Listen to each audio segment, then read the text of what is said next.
রাধে। এলাম আমরা মধুময় সুধাম বৃন্দাবন। সুধাম বৃন্দাবনে ভগবান কৃষ্ণ নানাবিধ লীলা করেছেন আমাদের মতো জগৎজীবকে শিক্ষা দেওয়ার জন্য। কথা নয় মা, যে উদ্দেশ্য নিয়ে আপনাদের আশা সেদিকে লক্ষ্য রাখতে হবে, ধ্যান দিতে হবে। কথা বললে হবে না, সময় চলে যাবে, সময় কারোর জন্য বসে থাকে না। তাই কার হাতে কতটুকু সময় আছে আমরা জানি না। যে সময়টাকে সঠিক কাজে লাগাতে পারবে সেই তো অতি উত্তম হবে। তাই আজ দেখুন মধুময় বৃন্দাবনে ভগবান কৃষ্ণ তিনি তো খেলা করছেন মা, নানাবিধ খেলা। তো তিনি যে নানাবিধ খেলা খেলছেন, আজকে তিনি বনমাঝে গিয়ে সখাগণকে সঙ্গে করে নিয়ে খেলা করছেন। কিন্তু খেলা খেলতে খেলতে হঠাৎ সুবলের বদনটা দেখে তার রাধার কথা মনে পড়ে যায়। শ্রীমতী রাধারানী আর সুবল সখা এরা হলো জেঠতুতো খুড়তুতো ভাই বোন। এখন ভাই বোনের একটু মুখের মিল থাকতেই পারে। সুবলের বদনটা এমনই বদন, ঠিক রাধারানীর মুখের সঙ্গে তার অনেকটাই মিল, যার কারণে সুবল মিলন একটি লীলা আছে। সুবলকে রাধা সাজিয়ে ঘরে রেখে, মানে যাবটে জটিলা ঘরে রেখে রাধারানী সুবল সেজে গোবিন্দের সঙ্গে দেখা করতে গিয়েছিল। আপনারা নিশ্চয়ই লীলাটা শুনেছেন।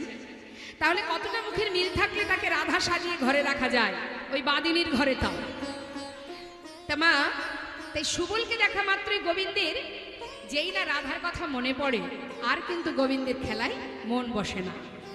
আজও সেই একই অবস্থা। গোবিন্দ খেলা খেলতে খেলতে তারা ভালো লাগছে না। সবার সঙ্গে খেলা খেলতে খেলতে হঠাৎ সুবল সখাকে বলছে, ভাই তোর বদন দেখা মাত্রই আমার রাধার কথা মনে পড়ে গেল। সুবল, কেউ জানুক বা না জানুক তুই তো জানিস, কারণ তুই আমার অন্তরঙ্গ সখা। সুবল সখা দুটি রসের সখা।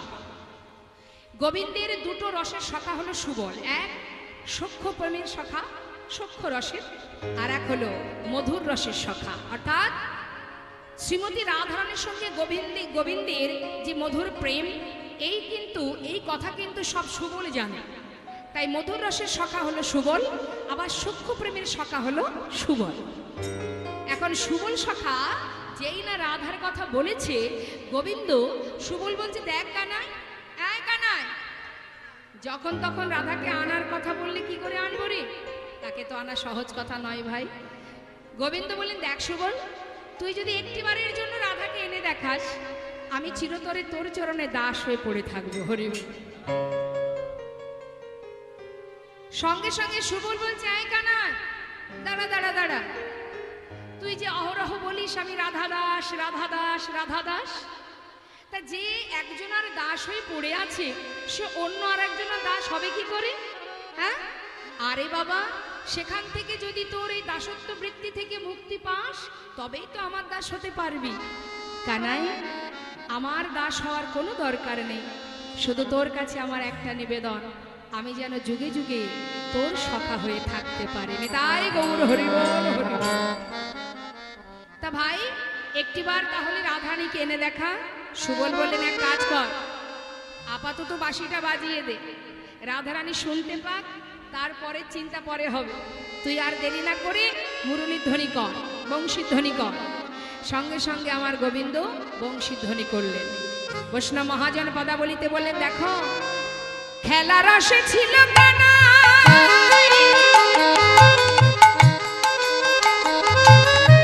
সুবলের রসনে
বাঁশি বাজে একই সুরে, যার যেমন কান সে তেমন শোনে। তা গোবিন্দ বাঁশি বাজাচ্ছেন রাধা বলে, আর এক একজন এক এক ভাবে শুনছে। তাহলে আসুন আমরা দেখি গোবিন্দের বাঁশির ধ্বনি কে কেমন ভাবে শুনছে। কি বলছে মহাজন? গোবিন্দ বাঁশি বাজাচ্ছেন আর মা কি শুনছে? মাতা যশোমতী শোনে। কি শুনছে? ননি দে মা ননি, ননি দে মা ননি। আর নন্দয়ুপানন্দ শোনে, এই তো বাধায়ানি, এই তো বাধায়ানি। আবার সখাগণ শোনে বাঁশি, চলে গঠে যায়।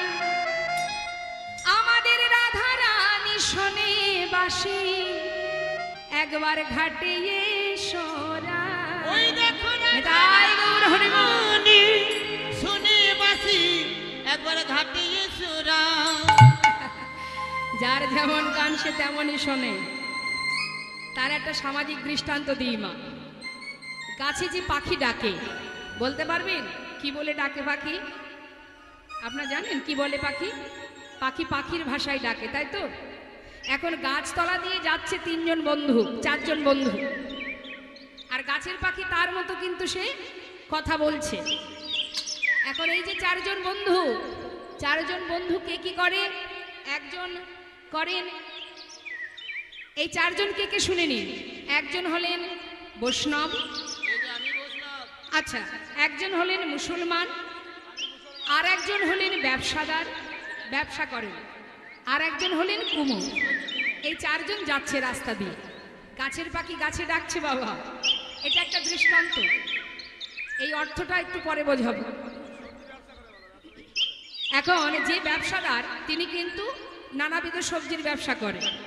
এখন যে যে কর্ম করে, হ্যাঁ, সে ঠিক সেই মতোই শুনছে পাখির ডাক। কি শুনছে দেখুন। চারজনে বলা বলি করছে। এক বন্ধু বলছে, আরে ভাই, এই যে বলো তো গাছের পাখি কি বলছে? গাছের পাখি আর কি বলবে? গাছের পাখি বলছে হরে কৃষ্ণ রাধা। যেজন বৈষ্ণব, যেজন সাধু, তিনি বলছেন গাছের পাখি বলছে হরে কৃষ্ণ রাধা। তাই তো বলছে। আর একজন যে মুসলমান, সে বলছে আরে না না বন্ধু, হ্যাঁ, ওইসব কিচ্ছু বলেনি। তবে কি বলছে? বলছে আল্লাহ রসুল খোদা। কি বলে? এবং যিনি ব্যবসাদার, যিনি ব্যবসা করেন, তিনি বলছেন না রে, তুই ভুল বলছিস। কি বলছিস? পেঁয়াজ রসুন আদা। ভাবতে পারছেন মা? যার যেমন ভাব তার তেমন লাভ। এবার যে কুমোর, মানে যে মাটির পাত্র তৈরি করে, সে বলছে আরে না না, তোরা যা বলছিস একটাও ঠিক হচ্ছে না। আমি বলছি হ্যাঁ বল। হাড়ি কলসি নাদা। হাড়ি কলসি আর নাদা, হাড়ি কলসি নাদা। হরি বল। বাঁশি বাজে একই সুরে, যার যেমন গান সে তেমনই শোনে। এবার আমরা একটু জানবো মা, ভগবানের হাতের যে বাঁশি, এর সৃষ্টি তত্ত্বটা কিভাবে সৃষ্টি হয়েছে। আমরা তো সবাই দেখেছি গোবিন্দের হাতে বাঁশি আছে, তাই না? বাঁশির বাঁশি, সর্বনাশা বাঁশি, কুলনাশা বাঁশি, যে বাঁশি শুনলে জগতের জীব পাগল হয়ে যায়। তাই সেই সর্বনাশা বাঁশির সৃষ্টি তত্ত্বটা একবার শুনে নিন। সত্যযুগে দেবগুরু বৃহস্পতি নিষ্কাম যজ্ঞ করেন। যখনই তিনি যজ্ঞ করলেন, ওই হোমানলের মধ্যে দিয়ে একটা 25 পর্বের বাঁশ সৃষ্টি হলো। সেই 25 পর্বের বাঁশ কয়েকটি খণ্ডে বিভক্ত হলো এবং এক একটি খণ্ড এক এক দেবতার হাতে যন্ত্র তৈরি হলো। এবার আমরা জানবো কয়টি খণ্ডে কার কার হাতে যন্ত্র তৈরি হলো। বললেন নবমে বিষ্ণু সারিঙ্গী, বিষ্ণুর হাতে সারিঙ্গী হলো 9টি পর্বে। পঞ্চমে রামকদণ্ড, রামচন্দ্রের হাতের ধনুক হলো 5টি পর্বে। 9 5 কত হয়? যোগ করবেন। সপ্তমে হরকামুক, ভোলানাথের হাতে ধনুক হলো 7টি পর্বে। যোগ করুন। ত্রিপর্বে গান্ডীব অর্জুন, অর্জুনের গান্ডীব যে ধনুক সেটা হলো 3টি পর্বে। তার মানে কটা হলো? বাকি থাকলো কটা? একটি পর্ব।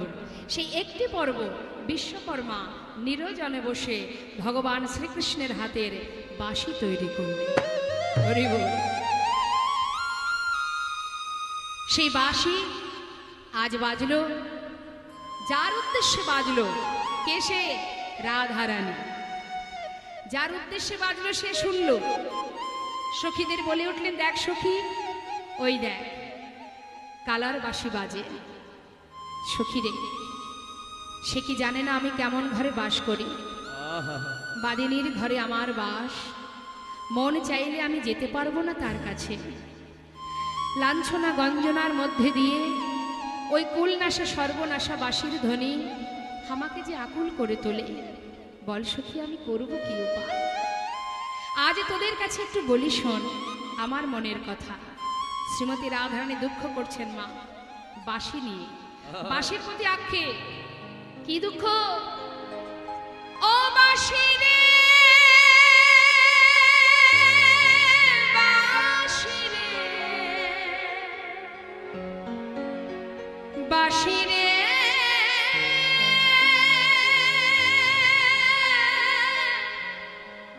ও বাঁশি রে।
মুসলমান ভক্তের।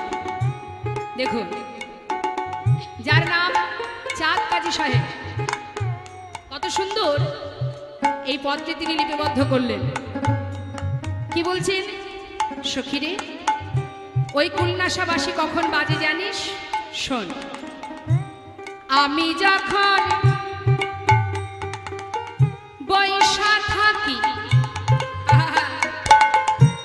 ওই গুরুজনার মাঝে, ওই না আমি যখন বৈশা থাকি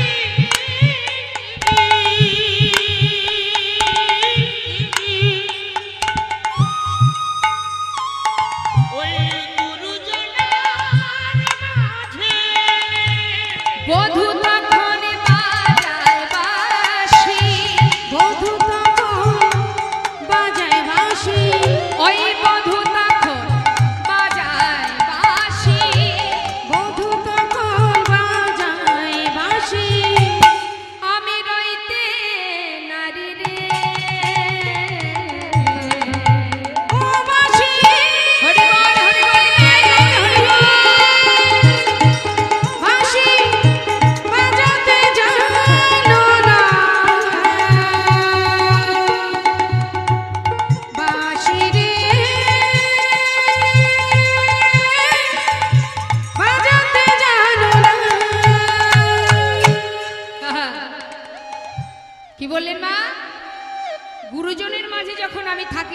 সর্বনাশাবাসী বাজে।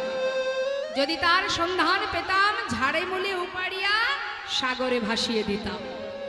শ্রীমতী রাধারানী দুঃখ করছে, আর এদিকে সুবল সখা বলছে, এই কানাই, এই কানাই, হ্যাঁ বল না বল। এক কাজ কর, আমাদের যে বনের মাঝে মা আছেন, মাকে একবার স্মরণ কর। মা যোগমায়া যোগেশ্বরী, মা যোগমায়া যোগেশ্বরী, মাকে স্মরণ কর। মাই পারবে তোর মনোবাঞ্ছা পূর্ণ করতে। লীলার সহায়কারিণী যোগমায়া যোগেশ্বরী জয়নিতা। প্রতিটা লীলার মধ্যে দেখবেন ভগবান মা যোগমায়াকে স্মরণ করেছেন, স্মরণ করে লীলা করেছেন। এই যে মা যোগমায়া, ইনি কে? প্রভু আসার সাথে সাথে তিনি তার আগে এসেছেন। মা গোবিন্দ যখন, ভগবান কৃষ্ণ যখন কংস কারাগারে মাতৃগর্ভ থেকে ভূমিষ্ঠ হলেন, ঠিক তার আগে আহা এই যে যোগমায়া ভগবানের শক্তি, যিনি অন্তরঙ্গ শক্তি আর বহিরঙ্গ শক্তি হলো মহামায়া, অর্থাৎ এই যে মা দুর্গার পূজা হলো, ইনি হলেন মহামায়া, আর অন্তরঙ্গ শক্তি হলেন যোগমায়া, যিনি কংসের হাত থেকে উঠে গিয়ে উপরে দাঁড়িয়ে কংসকে বলেছিল, রে কংস, তোমারে বধিবে যে গোকুলে বাড়িছে সে। ইনি হলেন সেই যোগমায়া যোগেশ্বরী, লীলার সহায়কারিণী। বিলম্ব না করে ভগবান সুবলের কথা মতো যোগমায়াকে স্মরণ করলেন। মা যোগমায়া যোগেশ্বরী, তিনি মায়ের গোবিন্দের আদেশ মতো তার সম্মুখে আসছেন। মা তা স্মরণ করছেন। আমরাও এই সময় একটু মায়ের একটা গান শুনে নিই। যেহেতু মা কিছুদিনের জন্য, মাত্র কয়েকদিনের জন্য এসেছিলেন, আবারও 1 বছর পর মার দেখা পাবো, তো আসুন একবার একটা মায়ের গান আমরা শুনে নিই। হরি বল। মা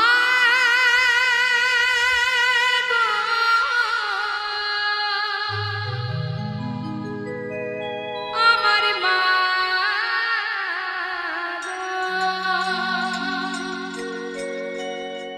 বিশ্বরূপিণী তুমি মা, ও গো মা বিশ্বরূপিণী তুমি মা।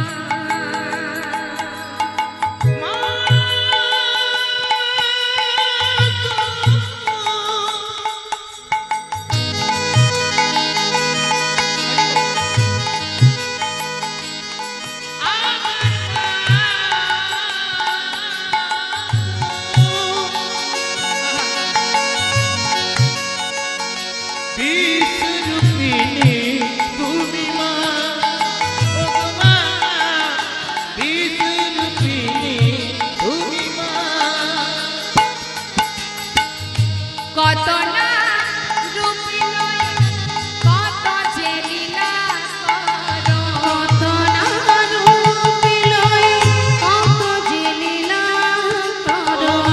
কত না রূপে নয়, তুমি কত যে লীলা করো।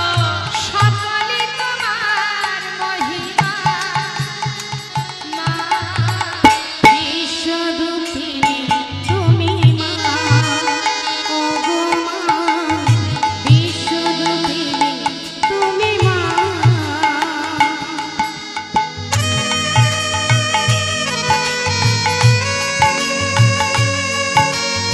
হরি বল।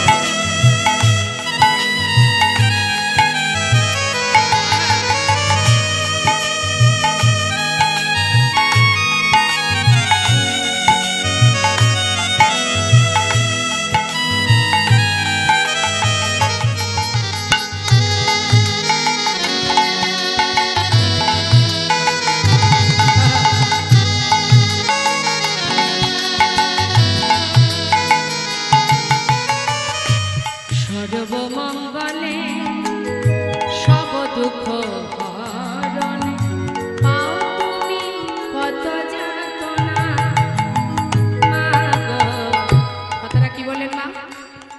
একমাত্র মাই পারে সন্তানের জন্য নিজের সুখ বঞ্চিত করতে। একমাত্র মাই পারে সন্তানের সুখের জন্য নিজের সুখ দূরীভূত করতে। দেখুন, যে মা হন সেই সন্তানকে রক্ষা করতে পারেন, যিনি আমাদের যোগমায়া যিনি মহামায়া, যিনি আমাদের মতো জগৎজীবকে রক্ষা করার জন্য তিনি এসেছিলেন, দুষ্টদের নাশ করার জন্য, অসুরকে বধ করে সাধুদের পরিত্রাণ করতে। শুধু মা নয়, যিনি কিনা করুণাময় আমার গৌর সুন্দর, শুধু এক যুগে নয়, শাস্ত্রে বললেন যদা যদা হি ধর্মস্য গ্লানি ভবতি ভারত অভ্যুত্থানং ধর্মস্য তদাত্মানং সৃজমহম পরিত্রাণং সাধুনাং বিনাশায় চ দুষ্কৃতম ধর্ম সংস্থাপনার্থায় সম্ভবামি যুগে যুগে। তিনি দুষ্ট নাশ করতে, সাধুদের পরিত্রাণ করতে যেমন যুগে যুগে এসেছেন, মাও তেমন অসুরকে বধ করে সকল জীবকে রক্ষা করতে এসেছেন। তাই বলছি মা, সর্বমঙ্গলে সব দুঃখ হরণে পাও তুমি কত যাতনা, মা সর্বমঙ্গলে সব দুঃখ হরণে পাও তুমি কত যাতনা। তুমি যারে কৃপা করে জানাও জানিতে পারে,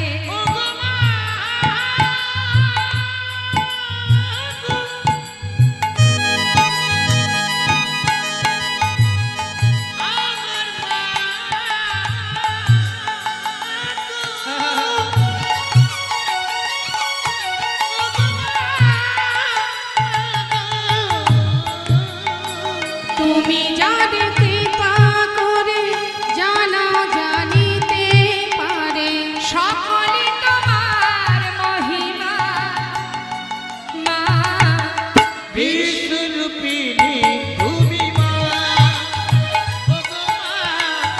বিশ্বরূপিণী তুমি মা। মা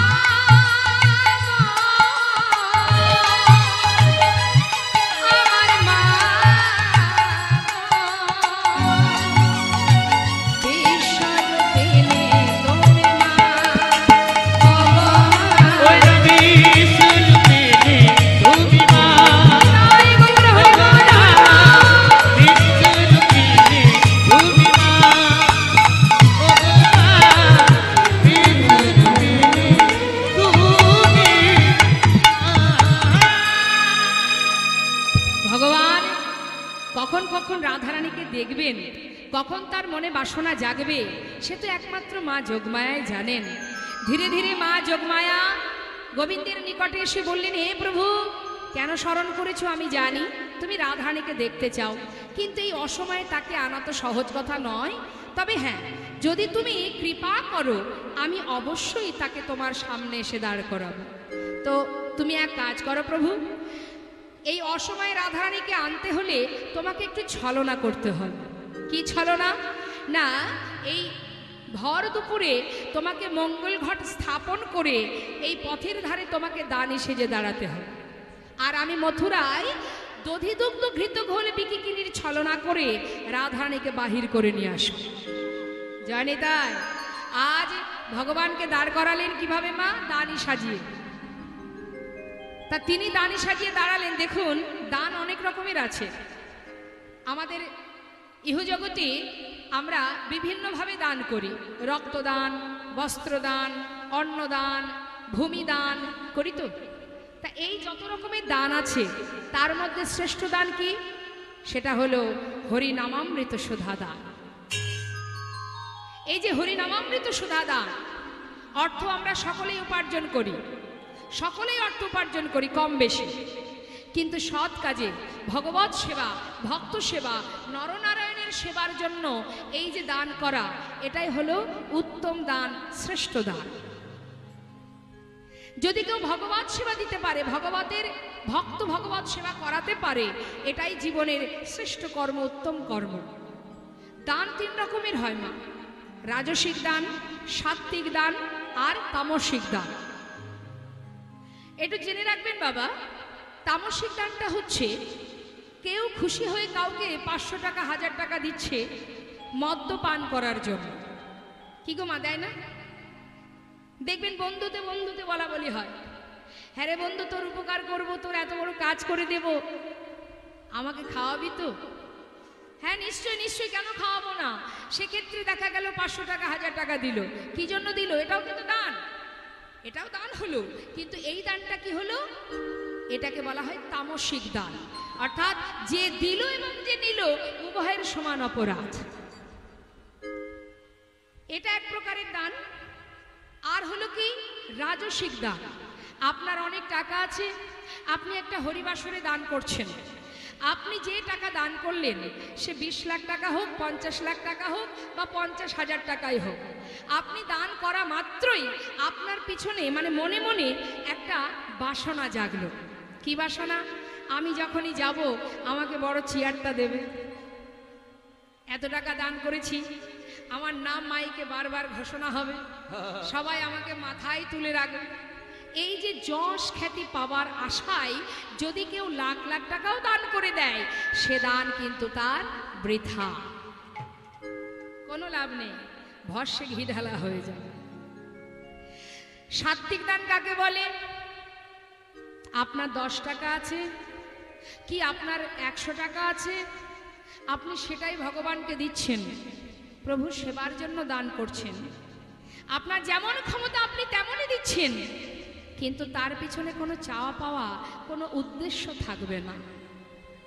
সঠিক পাত্রে দান করতে হবে মা, যেখানে সেখানে নয়, সঠিক জায়গায় দান করতে হবে। ভগবত সেবার তরে দান, সাধুগুরু বৈষ্ণবের সেবার জন্য দান, এই হচ্ছে উত্তম দান। আর আপনি যখন দান করবেন, দানের পিছনে যেন কিছু চেয়ে বসবেন না। আমরা চাই না, আমরা ভগবানের কাছে শুধু চাই। এই যে মায়ের পূজা গেল, যারা অঞ্জলি দিয়েছেন, ব্রাহ্মণ আপনাদেরকে একটা কথা বারবার বলিয়েছে না, ধনং দেহি পুত্রং দেহি যশং দেহি রূপং দেহি বিদ্যাং দেহি, মানে কি শুধু দাও না, চাইবার কোনো দরকার নেই। কি চাইবো তার কাছে? যিনি বিশ্ব ব্রহ্মাণ্ডের মালিক, যার সৃষ্টি, যার এক পলকে বিশ্ব ব্রহ্মাণ্ডের লয় হতে পারে, সৃষ্টি হতে পারে, যার এক পলকে একটি শুকনো বনে ফুল ফোটাতে পারে, যে কিনা এক পলকে একটা গরিবকে রাজা করতে পারে, রাজাকে ভিখারি করতে পারে, তার কাছে চাইবার কোনো প্রয়োজন নেই। শুধুমাত্র তার সেবার তরে দান করো। হে দয়াময়, তুমি আমাকে যা দিয়েছো, তুমি আমাকে যতটুকু দিয়েছো, তার থেকে আমার দ্বারা যতটুকু সম্ভব আমি তোমায় দিলাম। তবে তোমার চরণে একটা নিবেদন প্রভু, আমার এই দানটুকু যেন বৃথা না হয়, এ যেন তোমার সেবায় লাগে। শুধু তার সেবার তরে দান করো, সঁপে দাও তার চরণে, সুখে রাখো দুঃখে রাখো, সে যে তোমারই কাজ। শুধু তোমার চরণে একটা নিবেদন, যেন তোমায় ভুলে না যাই দয়াময়। এটাকে বলা হয় সাত্বিক দান। কখনো কোনো কিছু চাইতে নেই মা। কৃষ্ণের প্রিয় সখা সুদামা জীবনের সর্বস্ব হারিয়ে তার পরিবারকে নিয়ে গাছতলা সার করেছিলেন। সেই সুদামা দাঁড়ে দাঁড়ে ভিক্ষা করে তার সংসারে কোনো রকমে দিন কাটতো। একদিন সেই সুদামার সমস্ত দুঃখ দূরীভূত করেছিলেন গোবিন্দ। আপনি যদি ভগবানকে ভালোবাসেন, আপনার দুঃখে তিনিই দুঃখী হবেন, আপনার সুখে তিনিই সুখী হবেন। কিন্তু ভগবান যে ভক্তকে পদে পদে পরীক্ষা করে, আমরা বুঝতে পারি না। যদি আমরা কখনো কাঁদি, জেনে রাখবেন ভগবান তাকেই কাঁদান। কাকে কাঁদান? যাকে তিনি নিজের করে ভালোবাসেন, যাকে সম্পূর্ণ নিজের করে ভালোবাসেন, তাকেই তিনি কাঁদান। তার একটা প্রমাণ আপনাদের বলি মা। আপনার বাড়ির সামনে যদি ছোট ছোট বাচ্চারা খেলা করে, তার মধ্যে আপনার বাচ্চাও খেলা করছে, সকলের খেলা দেখে আপনি ভীষণ খুশি হলেন। খুশি হয়ে আপনি হয়তো কোনো একটা খাবার কিনে তাদেরকে দিলেন, দিতেই পারেন। তো যখন আপনি খাবার দেবেন, তখন কি শুধুমাত্র নিজের বাচ্চাকে দেবেন না সবাইকে দেবেন? সবাইকে দেবেন। এবার দেখুন, কিছু সময় পর হয়তো আপনি দেখলেন যে তাদের মধ্যে মারামারি হচ্ছে, একজন আরেকজনকে মারছে। তখন আপনি ছুটে গিয়ে সবার আগে কার হাতটা ধরবেন? পাড়ার অন্য কারোর বাচ্চা ধরবেন না নিজের বাচ্চার হাতটা আগে ধরবেন? এবার তার হাতটা ধরে কি করবেন? তাকে হয়তো একটা চড় মারবেন। কেন না তোরা অন্যায় করছিস, মারামারি করছিস, তাকে মারা মাত্রই সে কিন্তু কাঁদবে, তাই না? কিন্তু আপনার অন্তর তো জানে আপনি আপনার সন্তানকে কেন মেরেছেন, কেন কাঁদাচ্ছেন, সেটা আপনি জানেন, বাচ্চা কিন্তু বুঝবে না। অর্থাৎ আমরা তারই সন্তান। আমরা যখন কাঁদি আমরা ভাবি প্রভু কেন কষ্ট দিচ্ছে আমায়, কিন্তু প্রভু তো জানে, হরি বল। তিনি জানে কেন আমি তাকে কাঁদাচ্ছি। হরি বল। সংসার জীবনের মোহ মায়ার মধ্যে ডুবে থেকে অনিত্য বস্তুকে নিয়ে আমার করে জীবনে যায়। হরি বল। শুধু চরণ ধরে কাঁদি আর বলি, হে ভগবান সুখ দাও, শান্তি দাও, ভালো রাখো, সুখে রাখো। ভগবান যে ভক্তকে বেশি ভালোবাসে তাকে যে সারা জীবন কাঁদান। শ্রীমতী রাধারানী 100 বৎসর হারা হয়েছিলেন গোবিন্দকে। রাধারানীকে বলেছিলেন, রাধে আমি চললাম মথুরায়, কিন্তু তোমার কাছে আমার একটা শর্ত, কখনো আমার দুঃখে আমার কষ্টে চোখের জল যেন ফেলো না। রাধারানী 100 বৎসর হারা হয়েছিলেন। নবদ্বীপের মাঝে মহাপ্রভুর বামে যে বিষ্ণুপ্রিয়া, মা বিষ্ণুপ্রিয়া, প্রভু যখন সন্ন্যাসী হয়ে চলে যায়, সারা জীবনে কাষ্ঠবিগ্রহ সেবা করেছেন আর সারাদিন ধরে মহামন্ত্র জপ করেছেন। আর প্রত্যেকটা মহামন্ত্র শেষ হবার পর একবার করে 16 নং 32 অক্ষর শেষ হলেই একটা করে তন্ডুল অর্থাৎ চাল আলাদা করে রাখতেন। সারাদিনে মহামন্ত্র জপ করে যতগুলো চাল হতো সেটাকে রন্ধন করে তার শাশুড়ি মাকে দিতেন, বাড়ির কাজের লোক ঈশানকে দিতেন, অবশেষে যেটুকু থাকতো নিজে সেবা করত। কেন? প্রাণটা বাঁচিয়ে রাখার জন্য, যাতে আমি আমার প্রভুর সেবা করতে পারি। তাহলে ভগবানের সহধর্মিণী হয়ে তাদের কষ্টটা একবার অনুভব করতে হবে মা, তবেই তো আমরা বুঝবো যে আমরা প্রভুর কাছে যা চাই সেটা ভুল। প্রয়োজন নেই চাইবার, হে প্রভু সুখে রাখো আর দুঃখেই রাখো, সবই তোমার চরণে সঁপে দিলাম।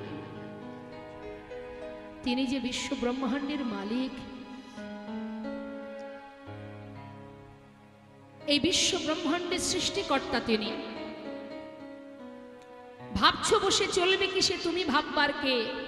যার ভাবনা সেই ভাবে, তুমি ভাবো তাকে। তাই তো কাজী নজরুল ইসলামের সুন্দর একটি গান আমার মনে পড়লো, ছোট করে একটু গাইব।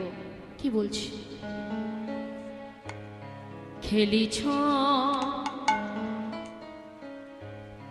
এ বিশ্বলয়ে বিরাট শিশু আনমনে খেলিছ এই বিশ্বলয়ে বিরাট শিশু আনমনে খেলেছ। কি বলছে মা? বিরাট শিশু, একবার বলছে শিশু আর একবার বলছে বিরাট। আনমনে খেলা করছো তুমি, এ তোমার কেমন খেলা? প্রলয় সৃষ্টি তব পুতুল খেলা, নিরজনে প্রভু নিরজনে খেলিছ।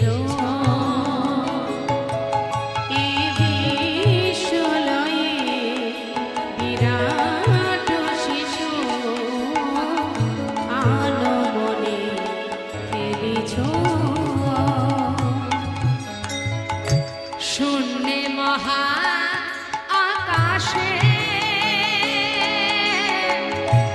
মগ্ন লীলা বিলাসে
কি বলছি, এই জগতে আমরা নানাবিধ খেলা করি।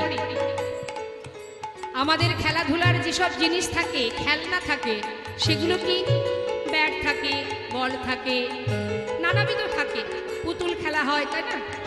কিন্তু ভগবানের খেলার জিনিস কি? শুনে নিন মন দিয়ে, কি বলছে? তারকার বিশ্বসে খেলনা তব হে দাসী, তারকার বিশ্বসে খেলনা তব হে দাসী, পড়িয়া আছে রাঙা পায়ের কাছে রাশি রাশি, তারকার বিশ্বসে খেলনা তব হে দাসী, পড়িয়া আছে রাঙা পায়ের কাছে রাশি রাশি, নিত্য তুমি হে উদাস, সুখে দুঃখে অবিকার,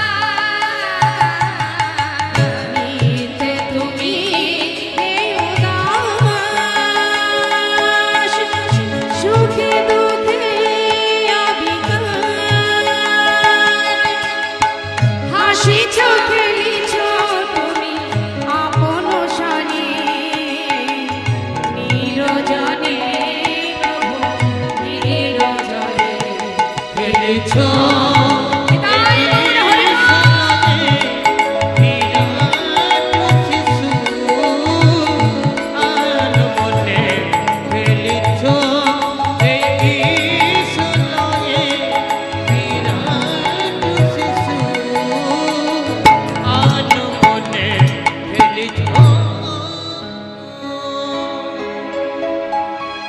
তাহলে মা ভগবান করুণাময়, আজ তিনি ভক্তকে উদ্ধার করার জন্য দানী সেজে দাঁড়ালেন।